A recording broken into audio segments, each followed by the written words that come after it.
Walden ou la vie dans les bois, chapitre 1 Économie, 4e passage. Il ne fait aucun doute que l'ennui et l'accablement qui prétendent avoir épuisé la variété et les joies de la vie sont aussi vieux qu'Adam. Mais personne n'a jamais mesuré les capacités de l'humain, et nous ne pouvons pas non plus en juger sur la base de quelconque précédent, tant faible est le nombre de choses que l'humain a pu tenter. Quels qu'aient été tes échecs jusqu'ici, n'en sois pas affligé, mon enfant, car qui exigera que tu fasses ce que tu n'as point fait? Cette dernière phrase est issue du Vishnu Purana, texte sacré hindou sur le thème de la création, que cite Thoreau. Nous pourrions mettre nos vies à l'épreuve de 1000 défis tout simples, comme par exemple le fait que ce même soleil qui fait mûrir mes haricots illumine simultanément un système de planètes semblables au nôtre. Quels êtres lointains et variés contemplent depuis les diverses demeures de l'univers la même étoile au même moment. La nature et la vie humaine sont aussi variées que sont divers nos organismes. Qui dira quelle perspective la vie a à offrir à tel autre? Peut-on imaginer plus grand miracle que celui qui a lieu lorsque nous nous regardons dans les yeux les uns les autres l'espace d'un instant? À chaque heure, nous devrions vivre en tous les âges du monde, que dis-je, en tous les mondes de tous les âges. L'histoire, la poésie, la mythologie. Je n'imagine aucune lecture potentiellement plus étonnante et plus enrichissante sur l'expérience d'autrui. Je pense que nous pouvons sans crainte faire montre de beaucoup plus de confiance que nous le faisons. Nous pouvons nous délester d'exactement autant de soucis pour nous-mêmes que nous n'en accordons sincèrement à autrui. La nature est aussi bien adaptée à notre faiblesse qu'à notre force. Le composé d'anxiété et de tension que certains éprouvent perpétuellement ressemble fort à une maladie incurable. Nous sommes poussés à exagérer l'importance du travail que nous accomplissons. Songeons pourtant à tout ce qui est fait par d'autres et non par nous, ou bien encore à ce qui se serait passé si nous avions été malades.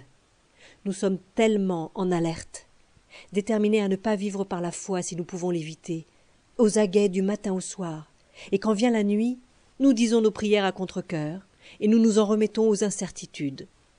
Tout cela parce que nous nous sentons très profondément, très sincèrement contraints de vivre, de révérer notre vie et de réfuter toute possibilité de changement. Les choses se font ainsi et non autrement, disons-nous. Mais il y a autant de manières différentes de les faire qu'il y a de rayons dans un cercle. Tout changement est un miracle à observer, mais c'est un miracle qui se répète à chaque instant. Confucius a dit « Savoir que nous savons ce que nous savons, et que nous ne savons pas ce que nous ne savons pas, voilà la véritable connaissance. » Attardons-nous un instant sur les causes de l'essentiel des tensions et angoisses que je viens d'évoquer, et demandons-nous jusqu'à quel point nous devons réellement en être affectés, ou du moins y être attentifs. Il serait avantageux de vivre une vie primitive, à la façon des pionniers, même au cœur d'une civilisation matérielle, ne serait-ce que pour découvrir quels sont les besoins vitaux bruts et quelles méthodes ont été employées pour les obtenir, ou même de consulter d'anciens registres de marchands pour voir ce que les personnes achetaient le plus dans leurs boutiques, pour voir quelles sortes de biens elles emmagasinaient, pour voir en somme quels produits sont les plus vitaux. Car les progrès du temps n'ont eu que peu d'impact sur les données fondamentales de la vie humaine. Nos squelettes ne sont sans doute en rien différents de ceux de nos ancêtres. Par besoins vitaux, j'entends tout ce qui, parmi les choses que l'être humain obtient par ses propres efforts, a de tout temps été ou est devenu, à force d'usages longs et continus, si nécessaire à la vie des individus, que très peu d'entre eux, sinon aucun, aient jamais entrepris de s'en passer, que ce soit par sauvagerie, pauvreté ou philosophie. Pour de nombreuses créatures, il n'existe en ce sens qu'une seule nécessité vitale, la nourriture. Pour le bison des grandes plaines, cela consiste en quelques pousses d'herbe comestibles et un point d'eau pour s'abreuver, à moins qu'il ne cherche l'abri de la forêt ou de l'ombre de la montagne. Aucune créature sauvage n'a besoin d'autre chose que de nourriture et d'abri. Sous notre climat, les besoins vitaux de l'être humain peuvent assez justement se ranger sous les rubriques suivantes: nourriture, abri, vêtements et combustible. Car ce n'est que lorsque nous avons réussi à réunir ces 4 choses que nous pouvons nous occuper des vrais problèmes de la vie avec une quelconque liberté et des chances de succès. L'être humain a inventé non seulement les maisons, mais aussi les vêtements et la nourriture cuite.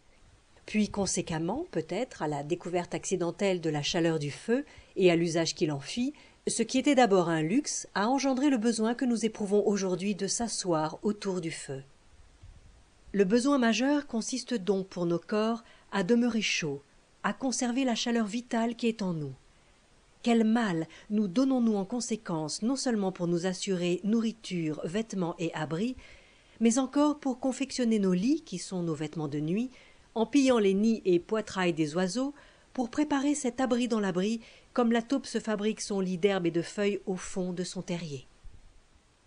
Le pauvre se plaint souvent de la froidure du monde, et le froid, aussi bien dans le domaine social que dans le monde physique, est une cause à laquelle nous attribuons nombre de nos soucis. Sous certains climats, l'été permet à l'humain de vivre une sorte de vie élyséenne. En dehors de ceux qui l'utilisent pour cuire sa nourriture, les combustibles ne lui sont d'aucune utilité. Le soleil est son feu, et de nombreux fruits se trouvent déjà tout cuits par ses rayons. De plus, la nourriture est généralement plus variée et plus aisée à acquérir, tandis que les vêtements et l'abri sont totalement ou partiellement inutiles. En l'état actuel des choses et dans le pays où je me trouve vivre, ma propre expérience me fait dire que quelques équipements, couteaux, haches, pelles, brouettes, etc., mais aussi pour les studieux une lampe, de quoi écrire et l'accès à quelques livres, se classent juste à côté des besoins vitaux et peuvent tous s'obtenir à un coût dérisoire. Et pourtant, il est des hommes qui ne comptent pas parmi les sages, qui se rendent à l'autre bout du monde, pour y faire du commerce pendant 10 ou 20 ans afin de pouvoir vivre, c'est-à-dire rester confortablement chaud, puis finalement mourir en Nouvelle-Angleterre. Ces gens luxueusement riches ne maintiennent pas juste en eux une chaleur confortable, mais une fournaise contre nature. Comme je l'ai sous-entendu plus haut, ils sont cuits à la mode, il va de soi.